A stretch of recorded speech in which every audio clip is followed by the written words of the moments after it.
Imagine this, a future where almost everyone experiences Job Simulator with nothing more than their own hands, no controllers necessary. Sounds exciting, right? Yet here's the big question that's sparking debate in the VR community. Are we truly on the verge of seeing hand tracking become more popular than traditional controllers for these beloved games? This is a particularly hot topic, especially given that Owlchemy Labs, the minds behind Job Simulator, have been championing hand tracking technology lately. For instance, their title Dimensional Double Shift was released exclusively with hand tracking in mind, setting a bold new standard. In contrast, Job Simulator and Vacation Simulator were both originally built around controllers, but later received substantial updates to bring hand tracking into the mix. So, what does Andrew Eiche, the studio's lead, really think about the future split between these two ways of playing?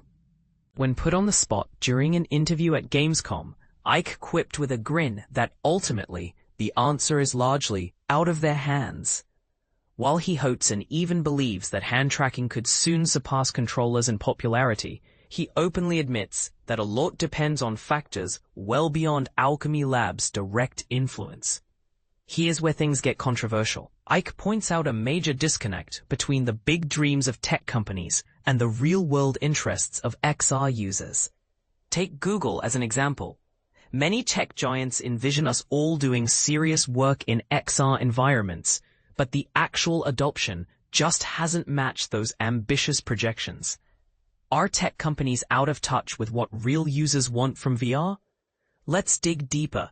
Currently, Job Simulator officially supports hand tracking on the Quest headset, and Vacation Simulator's hand tracking functionality has graduated from the experimental phase. Eiche believes that hand tracking is the most accessible way to introduce the masses to VR right now. Why?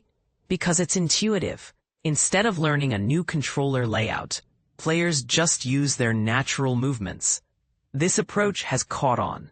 Steam has begun experimenting with hand tracking, and PlayStation VR 2 is seeing its first games with hand tracking support. However, there's a catch most people overlook. PlayStation VR 2 versions of Job Simulator and Vacation Simulator aren't likely to offer hand tracking anytime soon, as the Unity engine doesn't have a native solution. For reference, Waltz of the Wizards developers had to build custom tools just to get it working, something Owlchemy isn't prepared to undertake for now. Here's an angle that may surprise some people. Eiche predicts that upcoming generations, those on the cusp of Gen Z and Gen Alpha, are growing up as digital natives in VR spaces. He sees evidence in games as different as Dimensional Double Shift and Gorilla Tag, both of which have found huge, engaged audiences despite their differences. Owlchemy expected maybe 20,000 downloads for the Dimensional Double Shift beta. Instead, they blew past 200,000, with monthly active users remaining strong, a stark contrast to typical flat-screen game releases, which often see a short-lived spike followed by a rapid drop-off in player numbers. So, what's holding VR back from a true hand-tracking revolution? According to Eiche, it's up to headset manufacturers to seize the moment and fully support this VR-native generation.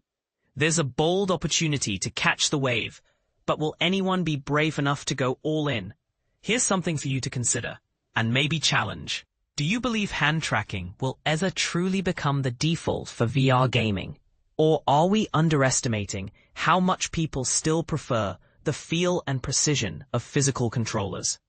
Where do you see yourself and the broader VR community heading in the next 5 years? Let's hear your takes and disagreements in the comments below. After all, what you think could help shape the next chapter of VR history.